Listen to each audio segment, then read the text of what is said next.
أكبر. بسم الله الرحمن الرحيم. الحمد لله رب العالمين وصلى الله على محمد وآله الطاهرين ولعنة الله على أعدائهم أجمعين إلى قيام يوم الدين. وقال سبحانه وتعالى يا أيها الذين آمنوا كتب عليكم الصيام كما كتب على الذين من قبلكم لعلكم تتقون. خداوند تبارک و تعالیٰ کا ارشاد ہے کہ اے ایمان والوں، تم پر روزوں کو واجب قرار دیا گیا جس طریقے سے تم سے پہلی امتوں پہ روزوں کو واجب قرار دیا گیا تھا تاکہ تم تقوی اختیار کرو. یہ مہینہ یعنی ماہ مقدس رمضان، یہ وہ مہینہ کہ جس میں اللہ سبحانہ و تعالیٰ کی رحمتیں اور زیادہ اپنے بندگوں پر نازل ہوتی ہیں. یہ وہ مہینہ کہ جس میں گناہ معاف ہوتے ہیں. یہ وہ مہینہ کہ جس میں شیطان کو زنجیروں سے جکڑ دیا جاتا ہے. یہ وہ مہینہ کہ جس میں مومنوں کا سونا بھی عبادت اور سانس لینا تسبیح اللہ سبحانہ و تعالیٰ کے برابر. یہ وہ مہینہ کہ جس میں اللہ سبحانہ و تعالیٰ کی عظیم کتاب یعنی قرآن مجید کا نزول ہوا. ارشاد خداوند تبارک و تعالیٰ ہے شہر رمضان الذی انزل فیہ القرآن، اور یہ وہ مہینہ کہ جس میں قرآن ناطق کی مسجد کوفہ میں صدائیں بلند ہوئیں فزت برب الکعبہ. یہ وہ مہینہ کہ اس میں اہم ترین عبادت اللہ سبحانہ و تعالیٰ کے حکم پر عمل کرتے ہوئے روزہ رکھنا ہے.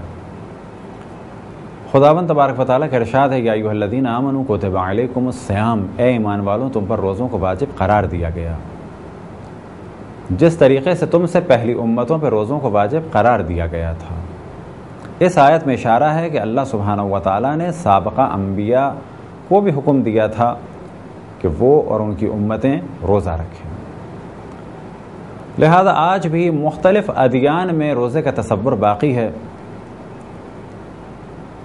اب یہاں پر گفتگو نہیں ہے کہ کون کون سے ادیان انبیاء علیہ السلام سے منسوب ہیں، فقط یہاں پر گفتگو اس عنوان سے ہے کہ سابقہ بعض ادیان میں بھی روزے کا تصور تھا اور ہے.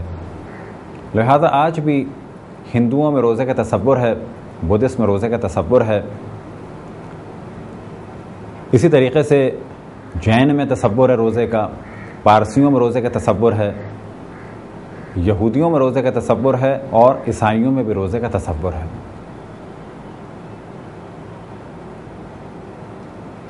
بدھا کی بعض تصویریں یا بعض مجسمے کہ جس میں ان کی پسلیاں نظر آ رہی ہیں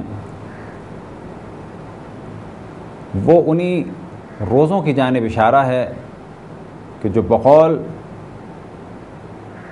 بدھسٹ علماء کے کہ جب بدھا یہ چاہتے تھے کہ اللہ کی معرفت حاصل ہو تو انہوں نے کھانے پینے کو ترک کیا. البتہ اس جانب توجہ رہے کہ اسلام اس قسم کے بھوکا رہنے کے سلسلے کو کہ جو طویل ہو جائے قبول نہیں کرتا اور اجازت نہیں دیتا. بائبل میں بھی روزے کا ذکر ہے اولڈ ٹیسٹمنٹ میں، اور روزے کے لیے جو لفظ قرآن مجید میں استعمال ہوا وہ در حقیقت عبری کا ہے، اور یہی لفظ بائبل میں ہے یعنی اولڈ ٹیسٹمنٹ میں، بائبل کے اولڈ ٹیسٹمنٹ والے حصے میں یعنی تورات میں. قرآن مجید میں لفظ صوم آیا. آج بھی عبری میں روزے کے لیے جو لفظ استعمال ہوتا ہے وہ صوم ہی ہے. آج بھی یہودی روزے کو صوم کہتے ہیں. اب یہ اور بات ہے کہ ان کے روزے کی شرائط الگ، ہمارے یہاں روزے کی شرائط الگ، لیکن اس وقت موضوع یہ ہے کہ روزہ یعنی اللہ سبحانہ و تعالیٰ کے لیے کچھ چیزوں کو ترک کرنا، کہ جن میں سے ایک اہم ترین چیز اس کو ترک کیا جاتا ہے وہ ہے کھانا اور پینا. اس کے فوائد سے سابقہ امتیں بھی آشنا تھیں، اور وہ یہ جانتے تھے کہ اس طرح سے بھوکا اور پیاسا رہ کر اور بعض چیزوں کو ترک کر کے اللہ کی معرفت میں اضافہ ہوتا ہے، قلب نورانی ہوتا ہے.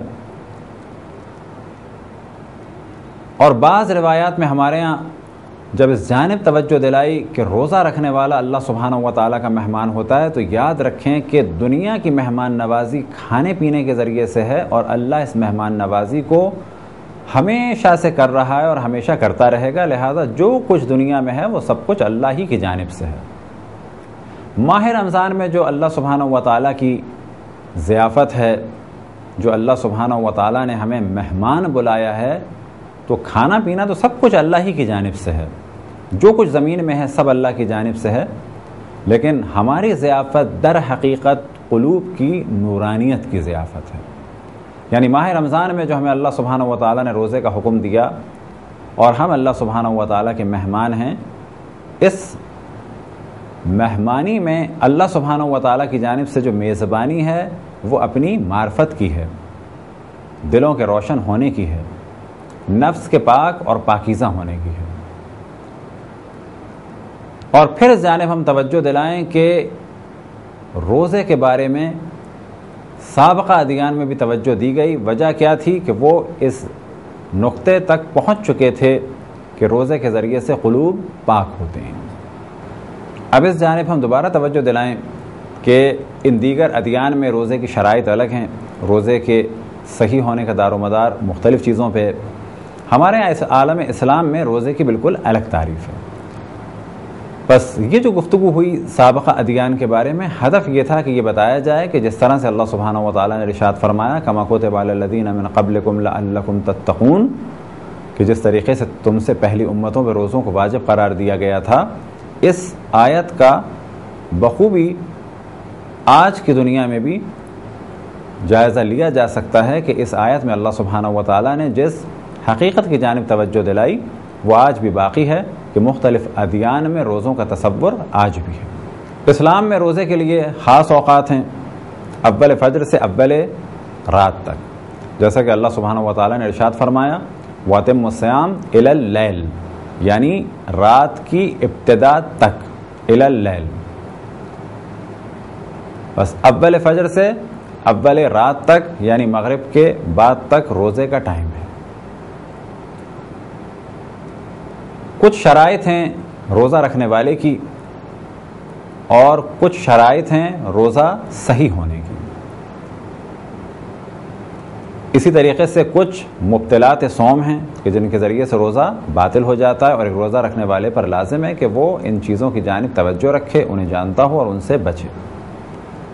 یہ تھی ہماری مختصر سی گفتگو روزے کی اہمیت کے بارے میں اور روزے کی ڈیفینیشن کے بارے میں، تعریف کے بارے میں کہ اسلام میں روزہ کس چیز کو کہتے ہیں۔ خداوند تبارک و تعالیٰ سے دعا ہے کہ بحق محمد وآل محمد ہمیں اپنے رسول، اپنی حجتوں، خصوصاً امام زمان علیہ السلام کی معرفت اور اطاعت کی توفیق عطا فرمائے۔ وصلی اللہ علی محمد وآلہ الطاہرین۔